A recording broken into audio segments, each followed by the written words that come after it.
ಮಹಾವಿದ್ಯಾಲಯದಿಂದ ನಮ್ಮ ಶ್ರೀಮಠದ ಆನಂದ್ ಶೆಟ್ಟಿ ಪಾಲಿಟೆಕ್ನಿಕ್ ಕಾಲೇಜಿನವರೆಗೆ ಜಾಗೃತಿ ಜಾಥಾ ನೆರವೇರಿತು. ಹೌದಿಲ್ಲ? ಎಲ್ಲರೂ ಕೇಳಕತ್ತಿರಲ್ಲ. ಇದು ಯಾವ ಕಾರಣಕ್ಕಾಗಿ ಜರುಗಿತು? ಯಾರು ಹೇಳ್ತೀವಿ? ಈಗ ಅಲ್ಲಿಂದ ಇಲ್ಲಿವರೆಗೂ ನಾವೆಲ್ಲ ಪಾದಯಾತ್ರೆ ಮಾಡ್ಕೊಂತ ಬಂದಿವಿ ಪರಮ ಪೂಜನೀಯ ಗುರುಗಳವರ ಮಾರ್ಗದರ್ಶನದಲ್ಲಿ. ಅವ್ರ ಉದ್ದೇಶ ಏನು ಅಂದ್ರೆ ನಮ್ಮ ಮಕ್ಕಳಿಗೆ ಇದು ಅರ್ಥ ಆಗ್ಬೇಕು. ಯಾಕಂದ್ರೆ ಕರ್ನಾಟಕ ಅಂದ್ರೆ ಕೇವಲ ಬೆಂಗಳೂರು ಮಾತ್ರ ಅಲ್ಲ, ಕರ್ನಾಟಕ ಅಂದ್ರೆ ಕೇವಲ ದಕ್ಷಿಣ ಕರ್ನಾಟಕ ಮಾತ್ರ ಅಲ್ಲ, ಕರ್ನಾಟಕ ಅಂದ್ರೆ ಉತ್ತರ ಕರ್ನಾಟಕನೂ ಕೂಡ ಕರ್ನಾಟಕದ ಅವಿಭಾಜ್ಯ ಅಂಗ. ಆ ಒಂದು ಉತ್ತರ ಕರ್ನಾಟಕದ ಸಮಗ್ರ ಅಭಿವೃದ್ಧಿ ಆಗಬೇಕು ಅಂತ ಹೇಳಿ ಟೊಂಕ ಕಟ್ಟಿ ನಿಂತುಕೊಂಡು ಜಾಗೃತಿ ಜಾಥಾ ಮಾಡಿದವರು ಅಂದ್ರೆ ಪರಮ ಪೂಜನೀಯ ಗುರುಗಳು. ಒಂದು ಸಂದರ್ಭದಲ್ಲಿ ಪರಮ ಪೂಜ್ಯರಾಗಿರುವಂತಹ ಶಿವಬಸವ ಮಹಾಶಿವಯೋಗಿಗಳವರು ನಾಡು ನುಡಿ ನೆಲ ಜಲ ಸಂಸ್ಕೃತಿ ಸಂಸ್ಕಾರ ಆಚಾರ ವಿಚಾರ ಇವುಗಳಿಗೆ ಏನಾದ್ರೂ ಧಕ್ಕೆ ಬಂತು ಅಂದ್ರೆ ಪರಮ ಪೂಜನೀಯ ಗುರುಗಳವರು ಮಠವನ್ನ ಬಿಟ್ಟು ಹೊರಗಡೆ ಬರ್ತಾ ಇದ್ರು. ನಮ್ಮ ನೆಲವನ್ನ ಉಳಿಸಬೇಕು, ಜಲವನ್ನ ಉಳಿಸಬೇಕು, ಸಂಸ್ಕೃತಿ ಸಂಸ್ಕಾರವನ್ನು ಉಳಿಸಬೇಕು ಅಂತ ಹೇಳಿ ಈಗ ಆ ಪರಂಪರೆಯ ಅಪರೂಪದ ಯತಿವರೇಣ್ಯರಾಗಿ ಇವತ್ತು ಉತ್ತರ ಕರ್ನಾಟಕದ ಸಮಗ್ರ ಅಭಿವೃದ್ಧಿ ಆಗಬೇಕು. ಅದಕ್ಕೆ ಕಿತ್ತೂರು ಕರ್ನಾಟಕ ಅಂತ ನಾವು ಕರಿತೀವಿ. ಈ ಕಿತ್ತೂರು ಕರ್ನಾಟಕದ ಸರ್ವಾಂಗೀಣ ಅಭಿವೃದ್ಧಿ ಆಗಬೇಕು ಅಂತ ಹೇಳಿ ಇವತ್ತು ಇಡೀ ನಾಡಿನ ಗಮನವನ್ನು ಸೆಳೆದಿರುವಂತಹ ಜಾಗೃತಿ ಜಾಥಾ ಯಾವುದು ಅಂದ್ರೆ ನಾಗರ ರುದ್ರಾಕ್ಷಿ ಮಠದ ಪರಮ ಪೂಜ್ಯರು ಮಾಡಿರುವಂತ ಇವತ್ತಿನ ಜಾಗೃತಿ ಜಾಥಾ ಕಾರ್ಯಕ್ರಮ. ನಾವು ಇವತ್ತು ಎಲ್ಲ ಸಣ್ಣ ಸಣ್ಣ ಮಕ್ಕಳನ್ನೇ ನಾವು ಯಾಕೆ ಕರ್ಕೊಂಡು ಇಲ್ಲಿ ಪಾದಯಾತ್ರೆಯಲ್ಲಿ ಅವ್ರನ್ನೆಲ್ಲ ಕರ್ಕೊಂಡು ಪಾದಯಾತ್ರೆ ಮಾಡಿದೀವಿ ಅಂದ್ರೆ ಮಕ್ಕಳಿಗೂ ಕೂಡ ಗೊತ್ತಾಗಬೇಕು. ಯಾಕಂದ್ರೆ ಮುಂದಿನ ದಿನಮಾನದಲ್ಲಿ ಈ ಒಂದು ಎಲ್ಲಿಲ್ಲ ಕುತ್ಕೊಂಡಿರೋ ಎಲ್ಲ ಸಣ್ಣ ಸಣ್ಣ ಮಕ್ಕಳು ನಿಮ್ಮಲ್ಲಿ ಯಾರಾದ್ರೂ MP ಆಗಬಹುದು, MLA ಆಗಬಹುದು, ವಕೀಲರಾಗಬಹುದು, ಪೊಲೀಸ್ ಅಧಿಕಾರಿಗಳಾಗಬಹುದು, ಸಾಹಿತಿಗಳಾಗಬಹುದು, ದೊಡ್ಡ ದೊಡ್ಡ ವ್ಯಕ್ತಿಗಳಾಗಬಹುದು. ಈಗ ನೀವು ಕುತ್ಕೊಂಡೊಳಗಡೆ ಯಾರಾದ್ರೂ ಮುಖ್ಯಮಂತ್ರಿ ಆಗಬಹುದು, ಪ್ರಧಾನಮಂತ್ರಿ ಆಗಬಹುದು. ಇದು ನಮ್ಮ ಸಂವಿಧಾನ ಹೇಳ್ತದೆ. ಹೀಗಾಗಿ ನಾವು ಏನು ಇಲ್ಲಿ ಹೇಳೋದಕ್ಕೆ ಹೊರಟಿವಿ ಅಂದ್ರೆ ನಮ್ಮ ಮಕ್ಕಳಿಗೆ ಅದು ಅರಿವಾಗಬೇಕು. ಸಣ್ಣವರಿದ್ದಾಗಲೇ ಅವ್ರಿಗೆ ನಾವು ತಿಳುವಳಿಕೆ ಕೊಡಬೇಕು ಅನ್ನೋ ಕಾರಣಕ್ಕಾಗಿ ಪರಮ ಪೂಜ್ಯರಾಗಿರುವಂತಹ ಡಾಕ್ಟರ್ ಅಲ್ಲಮಪ್ರಭು ಮಹಾಸ್ವಾಮಿಗಳು ಏನ್ ಮಾಡಿದ್ರು ಅಂದ್ರೆ ಈ ವ್ಯವಸ್ಥೆಯ ಕುರಿತಾಗಿ ಅವ್ರಿಗೆ ಅರಿವು ಬರಲಿ ಅಂತ ಹೇಳಿ ಈಗ ಸುವರ್ಣ ವಿಧಾನಸೌಧ ಚಳಿಗಾಲದ ಅಧಿವೇಶನ ಅಂತ ಹೇಳಿ 10 ದಿನ ಅಲ್ಲಿ ಕಾರ್ಯಕ್ರಮ ಮಾಡ್ತಾರೆ, ಅಧಿವೇಶನ ನಡೀತದೆ. ಅದು ಎಷ್ಟರ ಮಟ್ಟಿಗೆ ಅದು ಕಾರ್ಯಕ್ರಮ ಯಶಸ್ವಿ ಆಗ್ತದೆ ಅನ್ನುವಂಥದ್ದು ಎರಡನೇ ವಿಚಾರ. ಈಗ ಪರಮ ಪೂಜನೀಯ ಗುರುಗಳವರು ಈ ಒಂದು ಪಾದಯಾತ್ರೆಯ ಉದ್ದೇಶ ಏನು ಅಂದ್ರೆ ಈಗ ಸುವರ್ಣ ವಿಧಾನಸೌಧ ಅಂತ ಏನದಲ್ಲ, ಅಲ್ಲಿ ರಾಜ್ಯ ಮಟ್ಟದ ಏನು ಆಡಳಿತ ಕಚೇರಿಗಳಿರ್ತಾವಲ್ಲ ಅವು ಸ್ಥಾಯಿಯಾಗಿ ಅಲ್ಲಿ ನಿರಂತರವಾಗಿ ಅಲ್ಲಿ ಸ್ಥಳಾಂತರ ಆಗಬೇಕು. ಬೆಂಗಳೂರಿನಿಂದ ಇಲ್ಲಿ ಸುವರ್ಣ ವಿಧಾನಸೌಧಕ್ಕೆ ಸ್ಥಳಾಂತರಗೊಂಡು ಈ ಭಾಗದ ಅಭಿವೃದ್ಧಿ ಆಗಲಿ ಅಂತೇಳಿ ಇಷ್ಟು ದಿನ ನಾವೆಲ್ಲ ಏನ್ ಮಾಡಿದ್ವಿ, ಇಲ್ಲಿಂದ ನಾವೆಲ್ಲ ಅಲ್ಲಿ ಹೋಗಿದ್ವಿ ಬುತ್ತಿ ಕಟ್ಕೊಂಡು. ನಮ್ದು ಏನಾದ್ರು ಒಂದು ಕೇಸ್ ಇತ್ತು ಅಂದ್ರೆ ನಾವೆಲ್ಲ ಬುತ್ತಿ ಕಟ್ಕೊಂಡು ಹೋಗ್ಬೇಕು. 4-5 ದಿನದ ಬುತ್ತಿ ಕಟ್ಕೊಂಡು ಹೋಗಿ ಬೆಂಗಳೂರೊಳಗೆ ಎಲ್ಲಿ ಅವಕಾಶ ಇರಲಿಲ್ಲ ಅಂದ್ರೆ ಚಿಂತಿಲ್ಲ, ಹೆಂಗರೆ ಮಾಡ್ಕೊಂಡು ಅಲ್ಲಿ ಇರಬೇಕು ಅಂತ ಹೇಳಿ ಬಹಳ ತೊಂದರೆ ತಗೊಂಡು ಹೋಗಿ ಅಲ್ಲಿ ಹೋಗಿ ನಾವು ಕಚೇರಿಗಳನ್ನೆಲ್ಲ ಅಡ್ಡಾಡಬೇಕು, ಅಧಿಕಾರಿಗಳನ್ನೆಲ್ಲ ಸಂಪರ್ಕಿಸಬೇಕು. ಈಗ ಪರಮ ಪೂಜನೀಯ ಗುರುಗಳವರು ಗದುಗಿನ ಜಗದ್ಗುರು ಮಹಾಸನ್ನಿಧಿಯವರ ಸನ್ನಿಧಾನದಲ್ಲಿ ಅಲ್ಲಮಪ್ರಭು ಮಹಾಸ್ವಾಮಿಗಳವರು ಮತ್ತು ಹಂದಿಗುಂದದ ಪರಮ ಪೂಜ್ಯರು ಏನು ವಿಚಾರ ಮಾಡಿದ್ರು ಅಂದ್ರೆ ನಾವೀಗ ಈ ನಾಳಿನ ನಾಡಿದ್ದು ಅಧಿವೇಶನ ಶುರು ಆಗ್ತದೆ. ಇಲ್ಲಿ ರಾಜ್ಯ ಮಟ್ಟದ ಕಚೇರಿಗಳನ್ನ ಇಲ್ಲಿ ಸ್ಥಳಾಂತರಿಸುವುದರ ಮೂಲಕ ಈ ಒಂದು ಉತ್ತರ ಕರ್ನಾಟಕದ ಅಭಿವೃದ್ಧಿನೂ ಆಗಬೇಕು. ಇಷ್ಟು ದಿನ ನಾವು ಆ ಕಡೆ ಹೋಗಿವಿ, ಆ ಕಡೆಯವರ ಒಂದಿಷ್ಟು ಜನ ಇಲ್ಲಿ ಬಂದ ಈ ಒಂದು ವ್ಯವಸ್ಥೆಯನ್ನು ನೋಡ್ಲಿ ಅನ್ನೋ ಕಾರಣಕ್ಕಾಗಿ ಅವರು ಜಾಗೃತಿ ಜಾಥಾ ಮಾಡಿದ್ದಾರೆ. ನಾವೆಲ್ಲರೂ ಈ ಬೆಳಗಾವಿಗಾಗಿ ನಮ್ಮ ನಾಡು ನುಡಿ ನೆಲ ಜಲ ಸಂಸ್ಕೃತಿ ಸಂಸ್ಕಾರಕ್ಕಾಗಿ ಟೊಂಕ ಕಟ್ಟಿ ನಿಂತುಕೊಂಡು ಇದರ ಅಭಿವೃದ್ಧಿಯನ್ನು ಮಾಡಿದಾಗ ಮಾತ್ರ ನಮ್ಮ ನಿಜಕ್ಕೂ ನಾವು ಹಿರಿಯರಿಗೆ ಕೊಡುವಂತ ಒಂದು ಗೌರವ ಅಂತ ನಾನು ಭಾವಿಸ್ಕೊಳ್ತೇನೆ. ಆ ಹಿನ್ನೆಲೆಯಲ್ಲಿ ಇವತ್ತು ನೋಡ್ರಿ ಎಷ್ಟು ಚಲೋ ಜಾಗೃತಿ ಜಾಥಾ ಆಯಿತು ಅಂದ್ರೆ ನೀವೆಲ್ಲ ಘೋಷಣೆಗೆ ಹೋಗ್ತಿದ್ರಿ. ನನಗೆ ಬಹಳ ಖುಷಿ ಆಯ್ತು. ನಾವೆಲ್ಲ ಮಾತೃ ಮಂಡಳಿಯ ತಾಯಂದಿರು ಕೂಡ ಘೋಷಣೆಗೆ ಹೋಗ್ತಿದ್ರು. ಆಮೇಲೆ ಎಲ್ಲ ಸಣ್ಣ ಸಣ್ಣ ಮಕ್ಕಳಂತೂ ಮುಗಿಲು ಮುಟ್ಟಿದ ಘೋಷಣೆ ಅದು ಉತ್ತರ ಕರ್ನಾಟಕದ ಅಭಿವೃದ್ಧಿ ಆಗಬೇಕು, ಜಯ ಜಯ ಬಸವ ಜಯ ಶಿವ ಬಸವ ಅನ್ನುವಂತ ಘೋಷಣೆಯನ್ನು ಹೋಗಿದ್ರಲ್ಲ. ಹೀಗಾಗಿ ಲಿಂಗರಾಜ ಮಹಾವಿದ್ಯಾಲಯ ಮತ್ತು ಈ ಏನು ಬೆಳಗಾವಿಯ ಪ್ರಮುಖ ಬೀದಿ ಎಂದು ನಾವೇನು ಕರಿತೀವಲ್ಲ, ಈ ಘೋಷಣೆಗಳ ಮೂಲಕ ಅವು ನಿಜಕ್ಕೂ ಕೂಡ ಪರಮ ಪಾವನ ಪುನೀತ ಆಗಿಬಿಟ್ಟು ಅವೆಲ್ಲವೂ ಬೀದಿಗಳೆಲ್ಲ. ಹಾಗೇನೆ ನಿಮ್ಮ ಘೋಷಣೆಗಳನ್ನು ಕೇಳ್ತಾ ಇರುವಂತ ವಾಹನ ಸವಾರರು, ಕಾರ್ನಲ್ಲಿ ಹೋಗ್ತಾ ಇರುವಂತವರೆಲ್ಲರೂ ಕೂಡ ಏನೋ ಈ ಮಕ್ಕಳು ಈಗ ಎದ್ದು ಬಂದಿರ್ತಾರೆ, ಅವರು ಸಮಗ್ರ ಅಭಿವೃದ್ಧಿ ಆಗಬೇಕು ಅಂತ ತಿಳ್ಕೊಂಡು ಟೊಂಕ ಕಟ್ಟಿ ನಿಂತ್ಕೊಂಡಾರ ಅಂತೇಳಿ ಅವರು ಕೂಡ ವಿಚಾರ ಮಾಡಕತ್ರ ಒಂದು ಥಾಟ್ ಅನ್ನುವಂಥದ್ದು ಹೇಗಿರ್ತದಲ್ಲ, ಸಣ್ಣದೊಂದು ಕಿಡಿನೇ ಇರ್ತದ. ಈಗ ಕಾಡಿನಲ್ಲಿ ದೊಡ್ಡ ಪ್ರಮಾಣದಲ್ಲಿ ಅದು ಬೆಂಕಿ ಹತ್ತದ ಅಂದ್ರೆ ಸಣ್ಣ ಕಿಡಿಯಿಂದಲೇ ಶುರುವಾಗಿರ್ತದ ಅದು. ಈಗ ನನಗೆ ಹಿಂಗ ಅನಿಸೋದಲ್ಲ, ಪರಮ ಪೂಜನೆ ಶಿವಬಸವ ಮಹಾಶಿವಯೋಗಿಗಳವರ ಜಯಂತಿ ಮಹೋತ್ಸವದ ಶುಭಾರಂಭದಲ್ಲಿ ಈಗ ಸಣ್ಣದಾಗಿರುವಂತ ಈ ಕಿಡಿ ಏನೈತಲ್ಲ, ಇದು ಎಲ್ಲ ಕಡೆಗೂ ಕೂಡ ಪಸರಿಸಬೇಕು, ಬೆಳಕೆಲ್ಲ ಕಡೆ ಆಗಬೇಕು, ಉತ್ತರ ಕರ್ನಾಟಕದ ಅಭಿವೃದ್ಧಿ ಆಗಬೇಕು ಅಂತ ಹೇಳಿ ಹೀಗಾಗಿ ನಾವು ಬೆಳಗಾವಿಯ ನಾಗನೂರ ರುದ್ರಾಕ್ಷಿ ಮಠದ ಪರಮ ಪೂಜ್ಯ ಡಾಕ್ಟರ್ ಅಲ್ಲಮಪ್ರಭು ಮಹಾಸ್ವಾಮೀಜಿ ಅವರನ್ನ ನಾವು ಕೈ ಮೇಲೆತ್ತಿ ಚಪ್ಪಾಳೆ ತಟ್ಟುವುದರ ಮೂಲಕ ಪೂಜನೀಯ ಗುರುಗಳಿಗೆ ನಾವು ಗೌರವವನ್ನು ಸಲ್ಲಿಸ್ತೇವೆ. ಎಷ್ಟು ವಿಷಯ ಆಗ್ತದೆ ನೋಡೋದು. ಅದಕ್ಕೇನೆ ಅಲೆಕ್ಸಾಂಡರ್ ದಿ ಗ್ರೇಟ್ ಹೇಳೋರು, ನನಗೆ ಯಾವುದ್ರ ಬಗ್ಗೆ ಹೆದರಿಕೆ ಐತೆ ಅಂದ್ರೆ ಈ ಸಿಂಹಗಳ ನಾಯಕತ್ವ ಏನು ಬಹಳ ಮುಖ್ಯ. ಅದು ಸಿಂಹಗಳದ್ದು ಒಂದು ತಂಡ ಇರ್ತದೆ, ಸಿಂಹಗಳ ತಂಡಕ್ಕೆ ಕುರಿ ಏನಾದ್ರೂ ನಾಯಕತ್ವ ವಹಿಸ್ಕೊಂಡು ಬಿಡಿತು ಅಂದ್ರೆ ಎಲ್ಲ ಸಿಂಹಗಳು ಕುರಿ ಸತ್ತಾಗ ಸತ್ತು ಬಿಡ್ತಾವ. ಅದೇ ಒಂದು ಕುರಿಯ ಸೈನ್ಯಕ್ಕೆ ಸಿಂಹದ ನಾಯಕತ್ವ ಇತ್ತು ಅಂದ್ರೆ ಆ ಎಲ್ಲ ಕುರಿಗಳು ಕೂಡ ಸಿಂಹದಂತೆಯೇ ಹೋರಾಟ ಮಾಡ್ತಾವ. ನಾಯಕರು ಅನ್ನುವಂಥದ್ದು ಬಹಳ ಮುಖ್ಯ. ನಮ್ಮ ಮಾರ್ಗದರ್ಶನ ಮಾಡುವಂಥದ್ದು ಬಹಳ ಮುಖ್ಯ. ಹೀಗಾಗಿ ನಮ್ಮೆಲ್ಲ ಮಾರ್ಗದರ್ಶನ ಮಾಡ್ತಾ ಈ ಉತ್ತರ ಕರ್ನಾಟಕದ ಅಭಿವೃದ್ಧಿಗಾಗಿ ನಾಳೆ ನೋಡ್ಬೇಕು. ನೀವು ನಾಳೆ ಸೋಮವಾರದಾಗ ಅಧಿವೇಶನ ಶುರುವಾಗ್ತದೆ. ನಾವೆಲ್ಲ ಸ್ವಾಮೀಜಿ ಅವರೆಲ್ಲರೂ ಸೇರಿ ಅಲ್ಲಿ ವಿಶೇಷ ಕಾರ್ಯಕ್ರಮಗಳನ್ನು ಮಾಡುವುದರ ಮೂಲಕ ಉತ್ತರ ಕರ್ನಾಟಕದ ಸಮಗ್ರ ಅಭಿವೃದ್ಧಿ ಆಗಲಿ ಅಂತ ತಿಳ್ಕೊಂಡು ಅಲ್ಲಿ ಬೇರೆ ಕಾರ್ಯಕ್ರಮಗಳನ್ನು ಆಯೋಜನೆ ಮಾಡಿದ್ದೇವೆ. ತಾವೆಲ್ಲ ಇದು ಗಮನಕ್ಕಿರಲಿ ಅನ್ನುವಂಥ ಮಾತನ್ನು ಈ ಸಂದರ್ಭದಲ್ಲಿ ಹೇಳಿ, ತಾವೆಲ್ಲ ಬಿಸಿಲಿನೊಳಗೆ ಬಂದ್ರೆ ನಿಮಗೆಲ್ಲ ಉಪಹಾರದ ವ್ಯವಸ್ಥೆಯನ್ನು ಮಾಡ್ಯಾರ. ಬರುವಾಗೆಲ್ಲ ನಾವು ಅಲ್ಲಪ್ರಭು ಅಜ್ಜನತೆಗೆ ಬರಾಕ್ತಿದ್ವಲ್ಲ, ಅಲ್ಲಿ ನಾಷ್ಟ ಮಾಡ್ಯಾರಿಲ್ಲ ನೋಡ್ರಿ, ಅವ್ರಿಗೆಲ್ಲ ನೀರಿನ ವ್ಯವಸ್ಥೆ ಐತಿಲ್ಲ ನೋಡ್ರಿ, ಅವ್ರಿಗೆಲ್ಲ ವ್ಯವಸ್ಥಿತ ಮಾಡ್ಯಾರಿಲ್ಲ ನೋಡ್ರಿ ಅಂತ ತಿಳ್ಕೊಂಡು ನಿರಂತರ ಫೋನ್ಯಾಗ ಮಾತಾಡಕತ್ತಿದ್ರು. ನೋಡ್ರಿ, ಅವ್ರಿಗೆ ಸಮಾಜದ ಬಗ್ಗೆ ಎಷ್ಟು ಕಾಳಜಿ ಇದೆ ಅಂದ್ರೆ ಸಣ್ಣ ಮಕ್ಕಳು ಬಿಸಿಲಿನೊಳಗೆ ಬಂದಿರ್ತಾರ, ಅವ್ರಿಗೆ ಚಲೋ ಉಪಹಾರದ ವ್ಯವಸ್ಥೆ ಮಾಡ್ರಿ ಅಂತ ತಿಳ್ಕೊಂಡು ತಾಯಿ ಪ್ರೀತಿಯನ್ನು ತೋರಿಸೋ ಹೀಗಾಗಿ ಆ ಒಂದು ಪರಮ ಪೂಜ್ಯರ ಮಾರ್ಗದರ್ಶನದಲ್ಲಿ ನಾವೆಲ್ಲ ಮುನ್ನಡೆಯೋಣ ಅನ್ನುವಂಥ ಮಾತನ್ನು ಈ ಸಂದರ್ಭದಲ್ಲಿ ಹೇಳಿ, ಬಹಳ ಬಿಸಿಲಿನೊಳಗೂ ಕೂಡ ಬಹಳ ಶ್ರಮ ಶ್ರದ್ಧೆಯಿಂದ ತಾವೆಲ್ಲ ಹೆಜ್ಜೆ ಹಾಕಿದ್ದೀರಿ. ತಾವೆಲ್ಲ ಮಕ್ಕಳಿಗೆ ನಾನು ಹೃದಯ ತುಂಬಿದ ಅಭಿನಂದನೆಯನ್ನು ಸಲ್ಲಿಸಿ ನನ್ನ ಮಾತುಗಳು. ಒಂದು 100 ವರ್ಷಗಳ ಹಿಂದೆ ಒಂದು ಬೀಜ, ಆ ಬೀಜವನ್ನು ಬಿತ್ತಿದವರು ಪೂಜ್ಯ ಶ್ರೀ ಡಾಕ್ಟರ್ ಶಿವಬಸವಾರ್ಜನವರು. ಇವತ್ತು ಆ ಬೀಜ ಎಷ್ಟು ದೊಡ್ಡ ಮಟ್ಟದಾಗಿದೆ ಅಂತಂದ್ರೆ, ಎಷ್ಟು ದೊಡ್ಡ ಮರವಾಗಿದೆ ಅಂತಂದ್ರೆ 10,000ದಿಂದ 15,000 ಮಕ್ಕಳನ್ನು ಹೊಂದಿರುವಂತಹ ಬಹಳ ದೊಡ್ಡ ಶಿಕ್ಷಣ ಸಂಸ್ಥೆಯಾಗಿ ಸಿದ್ದರಾಮೇಶ್ವರ ಶಿಕ್ಷಣ ಸಂಸ್ಥೆ ಅವತ್ತು ಬೀಜವಾಗಿದ್ದು ಇವತ್ತು ಹೆಮ್ಮರವಾಗಿದೆ. ಈ ಹೆಮ್ಮರದ ಕೆಳಗೆ ನೂರಾರು ಅಂಗಸಂಸ್ಥೆಗಳು, ಸಾವಿರಾರು ವಿದ್ಯಾರ್ಥಿಗಳು, ಸಾವಿರಾರು ಶಿಕ್ಷಕರು ಇವತ್ತು ಆ ಹೆಮ್ಮರದಲ್ಲಿ ತಮ್ಮ ಜೀವನವನ್ನ ಮಾಡ್ತಾ ಇದ್ದಾರೆ. ಇಂತಹ ದೊಡ್ಡ ಕಾರ್ಯಕ್ರಮದಲ್ಲಿ ವಿಶೇಷವಾಗಿ 135ನೇ ಜಯಂತಿ ಮಹೋತ್ಸವ, ಪ್ರತಿ ವರ್ಷವೂ ಕೂಡ ನಾವು ಅದ್ಭುತವಾಗಿ ಈ ಜಯಂತಿ ಮಹೋತ್ಸವವನ್ನು ಮಾಡ್ತೇವೆ. ಇಂತಹ ಸಮಾರಂಭದಲ್ಲಿ 10ರಿಂದ 15,000 ಇರುವಂತಹ ನಮ್ಮ ಮಕ್ಕಳಿಗೆ ಶಿವಬಸವಾರ್ಜನವರಂದ್ರೆ ಏನು ಅನ್ನೋದು ಗೊತ್ತಾಗಬೇಕು. ಕೇವಲ ನಾವು ಇಲ್ಲಿ ಒಂದು ವೇದಿಕೆ ಕಾರ್ಯಕ್ರಮ ಮಾಡಿ, ಪ್ರವಚನ ಕಾರ್ಯಕ್ರಮ ಮಾಡಿ, ಇಲ್ಲಿ ಕಾರ್ಯಕ್ರಮಗಳನ್ನು ಮಾಡೋದಷ್ಟೇ ಮುಖ್ಯ ಅಲ್ಲ. ನಮ್ಮ ಮಕ್ಕಳಿಗೂ ಕೂಡ ಶಿವಬಸವಾರ್ಜನವರ ಕೆಲಸ ಗೊತ್ತಾಗಬೇಕು, ಈ ಜಯಂತಿಯ ವಿಷಯ ಗೊತ್ತಾಗಬೇಕು ಅನ್ನೋ ಕಾರಣಕ್ಕಾಗಿಯೇ ಇವತ್ತು ಒಂದು ಜಾಗೃತಿ ಜಾಥಾವನ್ನ ಕೇಂದ್ರ ಬಿಂದುವಾಗಿ ಮಕ್ಕಳನ್ನು ಇಟ್ಕೊಂಡು ನಾವು ಕೆಲಸ ಮಾಡಿದ್ದೇವೆ. ಈ ಎಲ್ಲ ಮಕ್ಕಳು ಇವತ್ತು ನಮ್ಮ ಜೊತೆಗೆ ಹೆಜ್ಜೆ ಹಾಕಿದ್ರು, ಈ ಎಲ್ಲ ಮಕ್ಕಳು ನಮ್ಮ ಜೊತೆಗೆ ಇಲ್ಲಿ ಬಂದ್ರು, ಅವ್ರಿಗೆಲ್ಲ ಅದರ ಮಾಹಿತಿ ಸಿಗಲಿ ಅನ್ನೋ ಕಾರಣಕ್ಕಾಗಿಯೇ ವಿಶೇಷವಾಗಿ ಈ ವರ್ಷ ನಾವು ಸರ್ಕಾರಕ್ಕೆ ಒಂದು ಮನವಿಯನ್ನ ಮಾಡ್ತಾ, ಬಹಳಷ್ಟು ವರ್ಷಗಳ ಹಿಂದೆ ಇವತ್ತು ಉತ್ತರ ಕರ್ನಾಟಕ ಯಾವ ರೀತಿಯಾಗಿದೆ ಅಂತಂದ್ರೆ ಕೇವಲ ಯಾವುದೇ ಯೋಜನೆಗಳಿದ್ರು ಅದು ದಕ್ಷಿಣ ಭಾಗಕ್ಕೆ ಮಾತ್ರ ಅನ್ನುವಂತಹ ಪರಿಸ್ಥಿತಿ ಬಂದಿದೆ. ಇಂತಹ ಹಲವಾರು ವಿಷಯಗಳು ಅಧಿವೇಶನದಲ್ಲಿ ಚರ್ಚೆ ಆಗ್ತವೆ. ಮೊದಲು ದಕ್ಷಿಣ ಕರ್ನಾಟಕದಲ್ಲಿ ಬಸ್ಗಳನ್ನು ತೆಗೆದುಕೊಳ್ತಾರೆ, ಅವು 1,00,000, 2,00,000, 3,00,000 ಕಿಲೋಮೀಟರ್ ಓಡಿದ ಮೇಲೆ ಉತ್ತರ ಕರ್ನಾಟಕಕ್ಕೆ ಕೊಡ್ತಾರೆ ಅನ್ನೋ ಮಾತನ್ನು ನಾವು ಅಧಿವೇಶನದಲ್ಲಿ ಕೇಳಿದ್ದೇವೆ. ಇಂಥ ಹಲವಾರು ವಿಷಯಗಳನ್ನ ಉತ್ತರ ಕರ್ನಾಟಕಕ್ಕೆ ಮಲತಾಯಿ ಧೋರಣೆ ಆಗ್ತಾ ಇದೆ.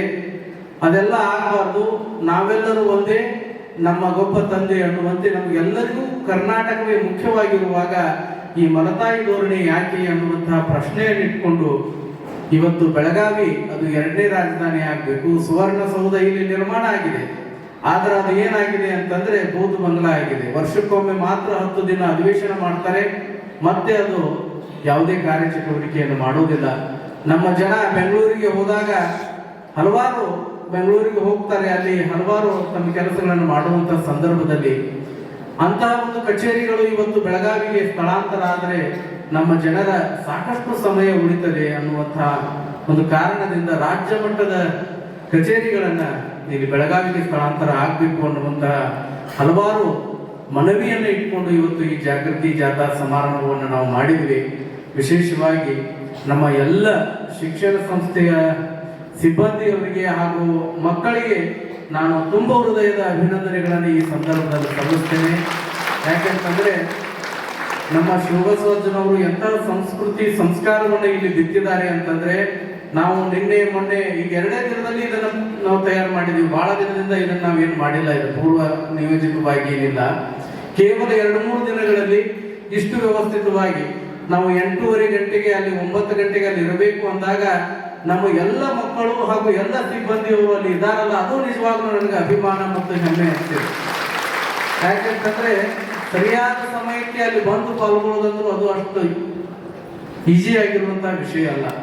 ಆದರೂ ಕೂಡ ತಾವೆಲ್ಲ ಏನು ಒಂದು ನಿಮ್ಮ ಸಂಸ್ಥೆಯ ಬಗ್ಗೆ, ಪೂಜ್ಯ ಶಿವಬಸವಜ್ಜನವರ ಬಗ್ಗೆ ಒಂದು ಅಭಿಮಾನವನ್ನು ಇಟ್ಕೊಂಡು ನೀವೆಲ್ಲ ಪಾಲ್ಗೊಂಡಿದ್ದೀರಲ್ಲ, ನಿಜವಾಗ್ಲೂ ಕೂಡ ಆ ಶಿವಬಸವಜ್ಜನವರು ಅವರು ಯಾವತ್ತೂ ತಮಗಾಗಿ ಜೀವಿಸಿದವರಲ್ಲ. ಅವರು ಯಾವಾಗಲೂ ತಮ್ಮ ಕುರಿತಾಗಿ ಚಿಂತನೆ ಮಾಡಿದವರಲ್ಲ, ಯಾವಾಗಲೂ ತಮ್ಮ ಬೆಳವಣಿಗೆಯನ್ನು ಅವರು ಬಯಸಿದವರಲ್ಲ. ಅವರು ಯಾವಾಗಲೂ ತಮ್ಮ ಜೀವನದಲ್ಲಿ ಯಾರಾದ್ರೂ ಬೆಳವಣಿಗೆಯನ್ನು ಬಯಸಿದ್ರೆ ಅದು ಬಡ ಮತ್ತು ಪ್ರತಿಭಾವಂತ ಮಕ್ಕಳು ಬೆಳೀಲಿ ಅಂತ ಹೇಳಿ ಅವರು ಬಯಸಿದ್ರು. ಇವತ್ತು ಈ ಮಠ ಇಷ್ಟು ದೊಡ್ಡ ಪ್ರಮಾಣದಲ್ಲಿ ಬೆಳೆದಿದೆ. ಇಲ್ಲಿ ಕಲಿತವರೆಲ್ಲರೂ ಕೂಡ ಉದ್ಧಾರ ಆಗಿದ್ದಾರೆ. ಈ ಮಾತನ್ನು ನೀವು ನೆನಪಿನಲ್ಲಿ ಇಟ್ಕೊಳ್ಬೇಕು. ಈ ಸಂಸ್ಥೆಯಲ್ಲಿ ಕಲಿತು, ಈ ಸಂಸ್ಥೆಯಲ್ಲಿ ಓದಿ ಬೆಳೆದಂತಹ 100ಕ್ಕೆ 100% ವಿದ್ಯಾರ್ಥಿಗಳು ತಮ್ಮ ಜೀವನದಲ್ಲಿ ಒಂದು ಒಳ್ಳೆಯ ಬದುಕನ್ನು ಕಟ್ಟಿಕೊಂಡಿದ್ದಾರೆ, ಅವರ ಜೀವನವನ್ನ ಬದಲುಗೊಳಿಸಿಕೊಂಡಿದ್ದಾರೆ ಅಂತ ಹೇಳಲಿಕ್ಕೆ ತುಂಬಾ ಅಭಿಮಾನ ಮತ್ತು ಹೆಮ್ಮೆ ಅನ್ನಿಸ್ತದೆ. ನಾವು ಸಾಕಷ್ಟು ಕಡೆ ಹೋದಾಗಲೆಲ್ಲ ಹೇಳ್ತಾರೆ, ನಾವು ಸಿದ್ದರಾಮೇಶ್ವರ ಹುಡುಗ, ನಾ ITI ಇದ್ದಿದ್ರಿ, ನಾ ಪಾಲಿಟೆಕ್ನಿಕ್ ಇದ್ದಿದ್ರಿ, ನಾ ಇಂಜಿನಿಯರಿಂಗ್ ಒಳಗಿದ್ದೆ, ನಾ ಪ್ರೈಮರಿ ಒಳಗಿದ್ದೆ, ನಾ ಹೈಸ್ಕೂಲ್ನಾಗಿದ್ದೆ, ನಾನು ಧಾರವಾಡದಲ್ಲಿ ನಿಮ್ಮ ಮಾರ್ಗದರ್ಶಿಯಲ್ಲಿ ಓದಿದ್ದೇನೆ. ಈ ರೀತಿಯಾಗಿ ನಾವು ಎಲ್ಲೆಲ್ಲ ಹೋಗ್ತೀವಿ, ಒಬ್ಬಾದ್ರೂ ವಿದ್ಯಾರ್ಥಿ ನಮ್ಮ ಮಠದಲ್ಲಿ ಇರುವಂತಹ ವಿದ್ಯಾರ್ಥಿ ಸಿಗ್ತಾನ. ಅದಕ್ಕೆಲ್ಲ ಕಾರಣ ಅದು ಪೂಜ್ಯ ಶ್ರೀ ಡಾಕ್ಟರ್ ಶಿವಬಸವಜ್ಜನವರು ಮಾಡಿರುವಂತಹ ತ್ಯಾಗ ಮತ್ತು ಸೇವೆ ಅನ್ನುವಂತಹ ಮಾತುಗಳನ್ನು ಈ ಸಂದರ್ಭದಲ್ಲಿ ಹೇಳ್ತಾ, 10-15 ದಿನಗಳಿಂದ ತಾವೆಲ್ಲ ಏನು ಸೇವೆಯನ್ನು ಮಾಡ್ತಾ ಇದ್ದೀರಿ, ಎಷ್ಟು ಸೇವಾ ಭಾವನೆಯಿಂದ ನೀವು ಪ್ರಸಾದ ನೀಡುವುದಾಗಿರ್ಬೋದು, ಶಿಸ್ತಾಗಿರ್ಬೋದು, ಸ್ವಚ್ಛತೆಯಾಗಿರ್ಬೋದು, ಅದರ ಜೊತೆಗೆ ಮತ್ತೆ ಅಧ್ಯಯನವನ್ನು ಕೂಡ ಮಾಡ್ತಾ ಇರೋದು ನಿಜವಾಗ್ಲೂ ಒಂದು ಒಳ್ಳೆಯ ಬೆಳವಣಿಗೆ. ಮುಂದೆ ನಿಮ್ಮ ಜೀವನದಲ್ಲಿ ನೀವು ಅನ್ಕೊಳ್ತೀರಿ, ಮುಂದೆ ಯಾವ ರೀತಿಯಾಗಿ ಅಂತಂದ್ರೆ, ನೀವು ದೊಡ್ಡವರಾದ ಮೇಲೆ ನಮಗೆಲ್ಲ ಈ ಸಂಸ್ಥೆಯಲ್ಲಿ ನಮಗೆ ಕಾರ್ಯಕ್ರಮ ಇದ್ದಾಗ ಹಿಂಗೆಲ್ಲ ಕೆಲಸ ಹಚ್ತಿದ್ರು, ಆ ಕೆಲಸವೇ ಇವತ್ತು ನಮ್ಮ ಬದುಕಿಗೆ ಒಂದು ಆದರ್ಶ ಆಗಿದೆ ಅನ್ನುವಂತಹ ಒಂದು ಮಾತುಗಳನ್ನು ಖಂಡಿತವಾಗ್ಲೂ ನಿಮ್ಮ ಜೀವನದಲ್ಲಿ ನೀವು ಹೇಳ್ಕೊಳ್ತೀರಿ. ಯಾಕಂತಂದ್ರೆ ನಾವು ಕೂಡ ಚಿಕ್ಕವರಿದ್ದಾಗ ಇಂಥ ಕೆಲಸ ಮಾಡಿ ಬಂದೇ ಇಲ್ಲಿ ಕುಂತದ್ದು. ಯಾವತ್ತು ನಾವು ಸೇವೆಯನ್ನು ಮಾಡ್ತೇವೆ, ಒಂದು ಸಂಸ್ಕಾರವನ್ನು ಕಲಿತೇವೆ, ಅದು ನಮ್ಮ ಜೀವನದ ಆಯುಷ್ಯದುದ್ದಕ್ಕೂ ನಮ್ಮ ಜೊತೆಗಿರ್ತದೆ. ಅಂತಹ ಸೇವೆಯನ್ನು ಮಾಡಿ, ಅಂತ ಸಂಸ್ಕಾರವನ್ನು ನಾನು ಈ ಮಠದಲ್ಲಿ, ಈ ವಿದ್ಯಾರ್ಥಿ ಪ್ರಸಾದ ನಿಲಯದಲ್ಲಿ ಪಡ್ಕೊಂಡಿದ್ದೀನಿ ಅಂತೇಳಿ ಇವತ್ತು ಈ ಸ್ಥಾನದಲ್ಲಿ ನಾನು ಕೂಡ ಕುಳಿತಿದ್ದೇನೆ. ಮುಂದೆಯೂ ಕೂಡ ನೀವು ಇಲ್ಲಿ ಕಲಿತಂತಹ ಸಂಸ್ಕಾರ ಮತ್ತು ಸಂಸ್ಕೃತಿ ಬಹಳ ಮುಖ್ಯ. ನೀವು ಅಧ್ಯಯನ ಒಂದು ಸ್ವಲ್ಪ ಕಡಿಮೆ ಮಾಡಿ ನಡೀತದೆ, ಆದ್ರೆ ಒಳ್ಳೆಯ ಸಂಸ್ಕಾರವನ್ನು ಪಡೀರಿ, ಒಳ್ಳೆಯ ಸಂಸ್ಕೃತಿಯನ್ನು ಪಡೀರಿ, ತಂದೆ ತಾಯಿಗಳನ್ನ ಗೌರವಿಸುವುದನ್ನು ಕಲೀರಿ, ಗುರು ಹಿರಿಯರನ್ನ ಗೌರವಿಸುವುದನ್ನು ಕಲೀರಿ. ಆ ಒಂದು ಸಂಸ್ಕಾರ ಪದ್ಧತಿ, ಆ ಒಂದು ಪರಂಪರೆ ನಿಮ್ಮ ಕೈ ಹಿಡಿತದೆ ಹೊರತು ಮತ್ಯಾವುದು ನಿಮ್ಮ ಕೈ ಹಿಡಿಯೋದಕ್ಕೆ ಸಾಧ್ಯ ಇಲ್ಲ. ಅದಕ್ಕನೇ ನಾವು ತಂದೆ ತಾಯಿಗಳಿಗೆ ಒಬ್ಬ ಆದರ್ಶ ಮಗು ಆಗ್ಬೇಕು. ಒಂದೇ ಒಂದು ಘಟನೆಯನ್ನ ಹೇಳ್ತೇನೆ. ನಮ್ಮ ಜೀವನದಲ್ಲಿ ತಂದೆ ತಾಯಿಗಳು ಎಂತಹ ಪಾತ್ರವನ್ನು ವಹಿಸ್ತಾರೆ ಅಂತಂದ್ರೆ, ಒಬ್ಬ ಚಿಕ್ಕ ಹುಡುಗ ತನ್ನ ಜೀವನದಲ್ಲಿ ಏನಾದ್ರೂ ಸಾಧನೆ ಮಾಡಬೇಕು ಅಂತ ಹೇಳಿ ತಾಯಿಗೆ ಹೇಳ್ತಾನೆ, ನಾನು ದೇವರ ಧ್ಯಾನವನ್ನು ಮಾಡಿ ದೇವರ ಸಾಕ್ಷಾತ್ಕಾರ ಮಾಡ್ಕೊಳ್ಬೇಕು, ಅದಕ್ಕೆ ನಾನು ತಪಸ್ ಮಾಡಕ್ ಹೋಗ್ತೀನಿ ಅಂತ ಹೇಳಿ. ತಾಯಂದಿರು ನೋಡ್ರಿ, ಬಹಳ ಚಿಕ್ಕ ವಯಸ್ಸಿನಲ್ಲಿ ಮಕ್ಕಳು ಹಠ ಹಿಡಿದು ಕುಂತ್ರ ತಾಯಂದಿರು ಯಾವುದೂ ಬೇಡ ಅನ್ನಂಗಲ್ಲ. ಹಾಗೇನೆ ಆ ತಾಯಿ, ಆಯ್ತು ಮಗ ಏನೋ ಸಾಧನೆ ಮಾಡ್ಬೇಕಂತಾನ, ದೇವರ ಸಾಕ್ಷಾತ್ಕಾರ ಮಾಡ್ಕೋಬೇಕಂತಾನ, ಆಗ್ಲಿ ಅಂತ ಹೇಳಿ ಆತನಿಗೆ ಅವಕಾಶವನ್ನು ಕೊಡ್ತಾಳೆ. ಅವನು ಮುಂದೆ ಹಿಮಾಲಯನೋ ಎಲ್ಲೋ ಒಂದು ಕಡೆ ಹೋಗಿ ತಪಸ್ ಮಾಡ್ತಾ ಇರ್ತಾನೆ. 10 ವರ್ಷ ಆಗ್ತದೆ, 20 ವರ್ಷ ಆಗ್ತದೆ.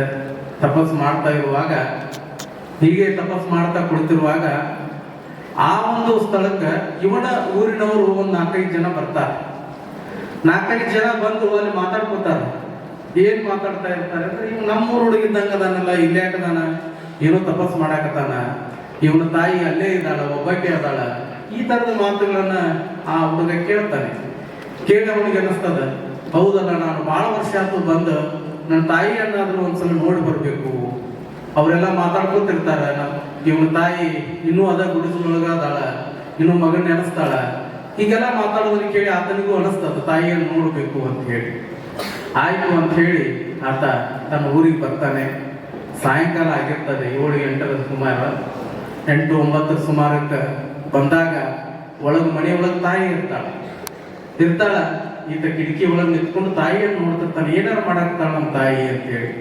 ಅವಾಗ ತಾಯಿ ಏನ್ ಮಾಡ್ತಿರ್ತಾಳೆ ಅಂತಂದ್ರೆ ಪ್ರತಿ ದಿವಸ ಒಂದು ಕೆಲಸ ಮಾಡ್ತಿರ್ತಾಳ. ಅವಳು ಸಾಯಂಕಾಲ ರಾತ್ರಿ ಮಲಗುವಾಗ ಆ ದೇವರ ಕಡೆ ಕೈ ಮಾಡಿ ನಮಸ್ಕಾರ ಮಾಡಿ ಅವಳು ಒಂದು ಧ್ಯಾನವನ್ನು ಮಾಡ್ತಿರ್ತಾಳೆ. ಏನ್ ಧ್ಯಾನ ಮಾಡ್ತಿರ್ತಾಳೆ ಅಂತಂದ್ರೆ, ನನ್ನ ಮಗ ದೇವ್ರೇ, ನನ್ನ ಮಗ 20 ವರ್ಷ ಆಯ್ತು ನೀನು ಸಾಕ್ಷಾತ್ಕಾರ ಮಾಡ್ಕೊತಾನಂತ ಹೋಗಿ ಅದಕ್ಕೆ ಆದಷ್ಟು ಜಲ್ದಿ ನೀನು ಅವನಿಗೆ ಸಾಕ್ಷಾತ್ಕಾರ ಆಗು ಅಂತೇಳಿ ಕೈ ಮುಗಿದು ನಮಸ್ಕಾರ ಮಾಡ್ತಿರ್ತಾಳೆ. ಆ ದೃಶ್ಯವನ್ನು ನೋಡಿ ಈತನ ಮನಸ್ಸು ಪರಿವರ್ತನೆ ಆಗ್ತದೆ. ಈತನಿಗೆ ದುಃಖ ಉಮ್ಮಳಿಸಿ ಬರ್ತದೆ. ದುಃಖ ಉಮ್ಮಳಿಸಿ ಬಂದು ಒಳಗ ತಾಯಿಗೆ ನಮಸ್ಕಾರ ಮಾಡ್ತಾನೆ. ತಾಯಿ ಬಹಳ ಖುಷಿ ಆಗ್ತಾಳೆ. ಯಾಕಂದ್ರೆ 20 ವರ್ಷ ಆಯ್ತು ಮಗನನ್ನು ಭೇಟಿನ ಆಗಿಲ್ಲ. ಒಮ್ಮೆ ಪ್ರತ್ಯಕ್ಷ ಆದ ತಕ್ಷಣ ಬಹಳ ಖುಷಿ ಆಗ್ತದೆ. ಖುಷಿಯಾಗಿ ಅವಳು ಅನ್ಕೋತಾಳೆ, ಬಹುಶಃ ಮಗನಿಗೆ ದೇವರ ಸಾಕ್ಷಾತ್ಕಾರ ಆಗಿರ್ಬೇಕು, ಅದಕ್ಕೆ ಮತ್ತೆ ಭೇಟಿ ಆಗಕ್ಕೆ ಬಂದಾನ ಅಂತ ಹೇಳಿ. ಆದ್ರೆ ಆ ಮಗಗ ಕೇಳ್ತಾಳ ತಾಯಿ, ಅಪ್ಪ ನಿನಗೆ ದೇವರ ಸಾಕ್ಷಾತ್ಕಾರ ಆಯ್ತನು ಅಂತ ಹೇಳಿ. ಅವಾಗ ಆ ಮಗ ಹೇಳ್ತಾನೆ, ದೇವರ ಸಾಕ್ಷಾತ್ಕಾರ 20 ವರ್ಷದಿಂದ ಅಲ್ಲಿ ಕುಂತಿದ್ದೆ ತಪಸ್ಸಿಗೆ ಆಗಿರ್ಲಿಲ್ಲ, ಈಗ 5 ನಿಮಿಷದ ಹಿಂದೆ ನಿನ್ನ ರೂಪದೊಳಗೆ ನನಗೆ ದೇವರ ಸಾಕ್ಷಾತ್ಕಾರ ಆಯ್ತು ಅಂತ ಹೇಳಿ ಆ ಮಗ ಹೇಳ್ತಾನೆ. ಅಂದ್ರೆ ನಾವೆಲ್ಲ ಅರ್ಥ ಮಾಡ್ಕೊಳ್ಬೇಕು, ಒಬ್ಬ ತಾಯಿ ತನ್ನ ಮಗನಿಗಾಗಿ 20 ವರ್ಷ ಅವಳು ಕೂಡ ತಪಸ್ಸು ಮಾಡಿದ್ಲು, ಏನು ನನ್ನ ಮಗ ಒಳ್ಳೇದಾಗ್ಲಿ ಅಂತ ಹೇಳಿ. ಹೀಗೆ ನಿಮ್ಮ ತಂದೆ ತಾಯಂದಿರು ನಿಮಗಾಗಿ ಅವರ ಜೀವನವನ್ನ ಕಷ್ಟಪಡ್ತಿರ್ತಾರೆ, ನೋವು ನಲಿವಿನಲ್ಲಿರ್ತಾರೆ, ತ್ಯಾಗವನ್ನು ಮಾಡಿರ್ತಾರೆ, ನಿಮಗಾಗಿ ಬೇರೆಯವ್ರ ಕಡೆಯಿಂದ ಬೇಯಿಸ್ಕೊಂಡು ಇಲ್ಲಿ ಫೀಸ್ ತಂದು ತುಂಬಿರ್ತಾರೆ. ಇದನ್ನೆಲ್ಲ ನೀವು ಗಮನದಲ್ಲಿಟ್ಕೊಂಡು ಒಳ್ಳೆಯ ಮಕ್ಕಳಾಗಬೇಕು, ಒಳ್ಳೆಯ ನಾಗರಿಕರಾಗಬೇಕು, ಒಳ್ಳೆಯ ಪ್ರಜೆ ಆಗಬೇಕು. ನಮ್ಮ ಸಿದ್ದರಾಮೇಶ್ವರ ಶಿಕ್ಷಣ ಸಂಸ್ಥೆಯ ಒಳ್ಳೆಯ ವಿದ್ಯಾರ್ಥಿ ಮತ್ತು ವಿದ್ಯಾರ್ಥಿನಿಯರು ನೀವು ಆಗಬೇಕು ಅನ್ನುವಂತಹ ಮಾತುಗಳನ್ನು ಈ ಸಂದರ್ಭದಲ್ಲಿ ಹೇಳಿ ತಾವೆಲ್ಲ ಅತ್ಯಂತ ಭಕ್ತಿ ಶ್ರದ್ಧೆಯಿಂದ ಈ ಒಂದು ಕಾರ್ಯಕ್ರಮಕ್ಕೆ ಬಂದಿದ್ದೀರಿ. ಮತ್ತೊಮ್ಮೆ ತಮಗೆಲ್ಲ ಆ ವಿದ್ಯಾರ್ಥಿಗಳಿಗೆ, ಆ ಸಿಬ್ಬಂದಿಯವರಿಗೆ ನಮ್ಮ ಒಂದೇನು ಜಾಗೃತಿ ಜಾಥಾ ಈ ಕಾರ್ಯಕ್ರಮವನ್ನು ಇಲ್ಲಿ ಹಮ್ಮಿಕೊಂಡು ಎಲ್ಲರಿಗೂ ಇದರ ಬಗ್ಗೆ ಉತ್ತರ ಕರ್ನಾಟಕದ ಸಮಗ್ರ ಅಭಿವೃದ್ಧಿಯ ಬಗ್ಗೆ ಒಂದು ಜಾಗೃತಿಯನ್ನು ಮೂಡಿಸುವಂಥ ಕೆಲಸ ಡಾಕ್ಟರ್ ಶಿವಬಸವ ಮಹಾಸ್ವಾಮಿಗಳವರ ಒಂದು ಜಯಂತಿ ಸಂದರ್ಭದೊಳಗೆ ನಡೀತಿರೋದು. ನಾವು ಬೇರೆ ಬೇರೆ ಕಾರ್ಯದ ಮುಖಾಂತರ ಜಯಂತಿಯನ್ನು ಆಚರಿಸುವಂಥದ್ದು.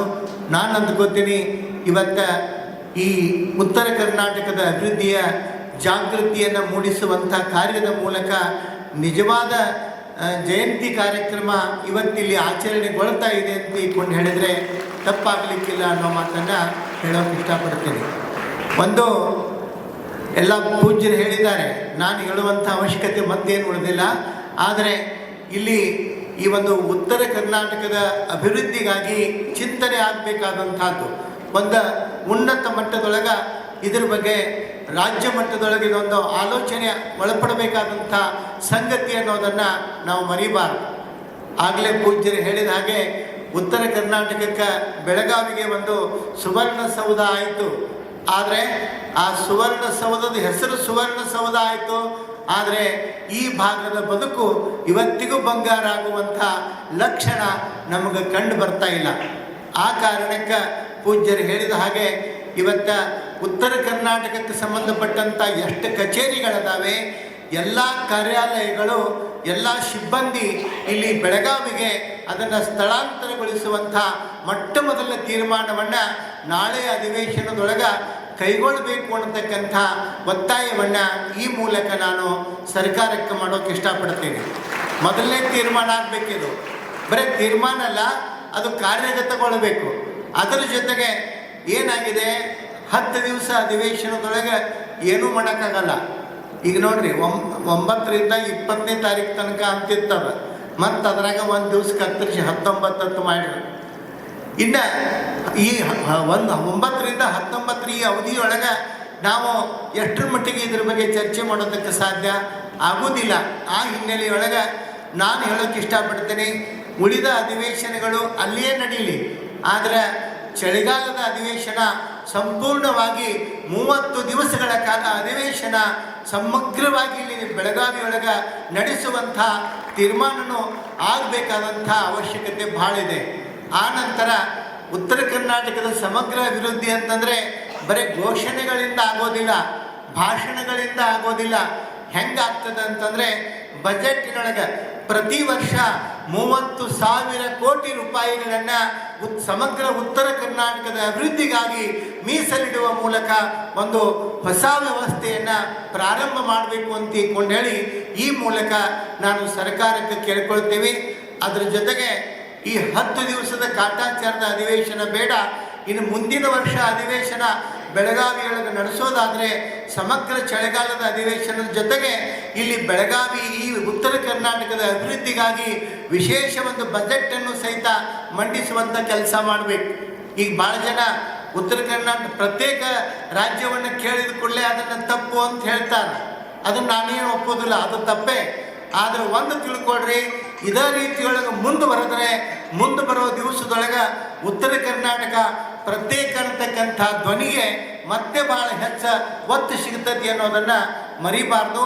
ಆ ಕಾರಣಕ್ಕೆ ಇವತ್ತು ಒಂದು ಮಕ್ಕಳಲ್ಲಿ ಇದರ ಬಗ್ಗೆ ನಮ್ಮ ಉತ್ತರ ಕರ್ನಾಟಕದ ಅಭಿವೃದ್ಧಿಗೆ ಆಗಲಿ ನಮ್ಮ ಶೇಗುಣಶಿ ಪೂಜ್ಯರು ಹೇಳಿದ್ರು, ಇಲ್ಲಿ ಕೂತವ್ರೊಳಗೆ ಯಾರು ಏನು ಹಾಕಿರಿ ಹೇಳಕ್ಕೆ ಬರೋದಿಲ್ಲ ಅಂತ ಹೇಳಿ. ಈಗ ನೋಡ್ರಿ, ನೀವು ನಾಗನೂರು ಬಿಡದ ದೆಹಲಿ ಇದ್ರೊಳಗೆ ಓದಿರ್ತಕ್ಕಂಥ ನಮ್ಮ ಹಂದಿಗೊಂದು ನಾವು ಹುಡುಗೊಬ್ಬ ಅಲ್ಲಿ IPS ಮುಗಿಸಿದ. ಇವತ್ತು ಮಹಾರಾಷ್ಟ್ರದ ಇಡೀ ಮಹಾರಾಷ್ಟ್ರದ CID ಒಳಗೆ DIG ಆಗಿದ್ದಾನೀಗ ಅವನು, DIG. ಈಗ ಅದಕ್ಕೆ ಯಾರನ್ನೂ ನೆಗ್ಲೆಕ್ಟ್ ಮಾಡಂಗಿಲ್ಲ. ಇಲ್ಲಿ ಕೂತವ್ರೊಳಗೆ ಯಾರೇ ಒಬ್ಬರು ಪಟ್ನ ಮುಖ್ಯಮಂತ್ರಿ ಆದರೂ ಆದರೆ ಯಾರು ಹಾಕಿರೋ ಗೊತ್ತಿಲ್ಲ, ಹೇಳಕ್ಕೆ ಬರೋದಿಲ್ಲ ಯಾರಿಗೆ ಯಾವಾಗ ಏನು ಅವಕಾಶ ಸಿಗುತ್ತೈತಿ. ಆದರೆ ಒಂದು ನಿಮ್ಮ ತಲೆಯೊಳಗಿರಲಿ, ಯಾರ ಕೈಯೊಳಗೆ ಅಂಥ ಅವಕಾಶ ಸಿಕ್ತು ಅಂತಂದ್ರೆ ಏನು ಮಾಡಬೇಕು? ಮೊದಲನೇ ಕೆಲಸ ಅಂತಂದರೆ ಉತ್ತರ ಕರ್ನಾಟಕದ ಅಭಿವೃದ್ಧಿಗೆ ಮೊದಲ ಸಂಕಲ್ಪವನ್ನು ತೊಟ್ಟು ಈ ಭಾಗದ ಸಮಗ್ರ ಅಭಿವೃದ್ಧಿ ಆಗುವಂಥ ಕಾರ್ಯವನ್ನು ಮಾಡೋ ಮೂಲಕ ಈಗ ನೋಡ್ರಿ, ಕೆಲವು ಜನ ಹೇಳಿದರು 10 ದಿವಸ ಯಾಕಂದರೆ ಇಲ್ಲಿ ಅನುಕೂಲತೆಗಳಿಲ್ಲ, ಇರೋದಕ್ಕೆ ಸಂಪೂರ್ಣ ಅಧಿವೇಶನ ನಡೆಸೋದಕ್ಕೆ ಅನುಕೂಲತೆಗಳಿಲ್ಲ ಅಂತ ಅವರ ಹೇಳ್ತಾರೆ ಬಾಯಿ ಬಿಟ್ಟ. ಅನುಕೂಲತೆ ಇಲ್ಲ ಅಂದಮೇಲೆ ಅನುಕೂಲತೆ ಕಲ್ಪಿಸೋ ಕೆಲಸ ಮಾಡಬೇಕು ಯಾರು? ನೀವೇ ಮಾಡಬೇಕು. ಆ ಕಾರಣಕ್ಕೆ ಆ ಕೆಲಸ ನಡಿಬೇಕು ಅನ್ನತಕ್ಕಂಥದ್ದು. ಅದಕ್ಕೆ ಈ ವಿದ್ಯಾರ್ಥಿಗಳು ನಮ್ಮ ಶೇಗುಣಶಿ ಪೂಜ್ಯರು ಹೇಳಿದ ಹಾಗೆ ಭಾಳ ಚಂದ ಘೋಷಣೆಗಳು ಕೇಳಿ ಬಂದು, ಬಹುಶಃ ನಾನು ಅಂದ್ಕೋತೀನಿ ಈ ಘೋಷಣೆಗಳು ಇವತ್ತು ಬರೇ ಲಿಂಗರಾಜ್ ಕಾಲೇಜಿನಿಂದ ಇಲ್ಲಿ ನಾಗನೂರು ಮಠದವರೆಗೆ ಕೇಳಿ ಬಂದಾವ. ಇನ್ನು ಮುಂದೆ ಬರುವ ದಿವಸದೊಳಗೆ ಉತ್ತರ ಕರ್ನಾಟಕದ ಹಳ್ಳಿಗಳಿಂದ ಜನ ಎದ್ದು ಬರುವಂಥ ದಿವಸಗಳನ್ನು ನಾವು ನೋಡ್ತೀವಿ. ಆ ಕಾರಣಕ್ಕೆ ಇದು ಪ್ರಾರಂಭ ಆದರೆ ಅಲ್ಲಗಳಿಬೇಡ್ರಿ, ಅಲಕ್ಷ್ಯ ಮಾಡಬೇಡ್ರಿ. ಜನ ಹೇಳೋಕ್ಕಿಂತ ಮೊದಲು ನೀವು ಎಚ್ಚರಾಗ್ರಿ ಅನ್ನತಕ್ಕಂಥ ಮಾತನ್ನು ಮತ್ತೊಮ್ಮೆ ನಾನು ಕೇಳಿಕೊಳ್ಳುವ ಮೂಲಕ ಡಾಕ್ಟರ್ ಶಿವಬಸವ ಸ್ವಾಮಿಗಳ ಕನಸು ಇಷ್ಟೆಲ್ಲ ಮಾಡಬೇಕು ಅನ್ನೋದು ಏನು ಅವ್ರದ್ದು. ಅವ್ರ ಕೈಯೊಳಗೆ ಒಂದು ಬೆತ್ತಿತ್ತು ನೋಡಿದ್ರಲ್ಲ, ಬೆತ್ತ ಐತಲ್ಲ, ಆ ಬೆತ್ತ ಹಿಂಗೆ ಹಿಡ್ಕೊಂಡು ನಿಂತರು ಅಂತಂತಂದ್ರೆ ಆ ಬೆತ್ತ ಅವರೇ ಆಸನಕ್ಕಾಗಿ ಇರಲಿಲ್ಲ, ಅದು ಅವ್ರಿಗೆ ಹಿಡ್ಕೊಳಕ್ಕೆ ಅವ್ರ ಕೈಗೆ ಆಸನಕ್ಕಾಗಿರಲಿಲ್ಲ. ಆ ಬೆತ್ತ ಎದಕ್ಕಿತ್ತು ಅಂತಂದ್ರೆ ಎಲ್ಲಿ ಬೆತ್ತ ಇಟ್ಟು ನಿಲ್ತಾರ ಅಲ್ಲೊಂದು ಮಹತ್ ಕಾರ್ಯ ಎದ್ದು ನಿಲ್ಲುವಂಥ ಕೆಲಸ ಆ ಬೆತ್ತದ ಮೂಲಕ ಆಗಿದೆ. ಆ ಕಾರಣಕ್ಕೆ ಅವರ ಜಯಂತಿ ಸಾರ್ಥಕವಾದ ಜಯಂತಿ ಇದು ಅಂತ ಹೇಳಿ ನಾನು ಭಾವಿಸ್ಕೊಳ್ತೇನೆ. ಭಾಳ ಅದ್ಭುತವಾದ ಕಾರ್ಯಕ್ರಮ ಇದು. ಬರೇ ಒಂದೇ ರೀತಿಯೊಳಗೆ ಆಗಬಾರ್ದು, ಇಂಥ ಹೊಸತನಗಳು ಕೂಡಬೇಕು. ಭಾಳಷ್ಟು ವೈವಿಧ್ಯತೆಗಳ ಮೂಲಕ ಸಾರ್ಥಕವಾದ ಜಯಂತಿಯನ್ನು ನೀವೆಲ್ಲ ಆಚರಿಸ್ತಾ ಇದ್ದೀವಿ ಅಂತಕ್ಕಂಥ ಮಾತನ್ನು ಹೇಳ್ತಾ, ಬೆಳಗಿನಿಂದ ಭಾಳಷ್ಟು ಹೊತ್ತಿನಿಂದ ಬಂದಿದೆ.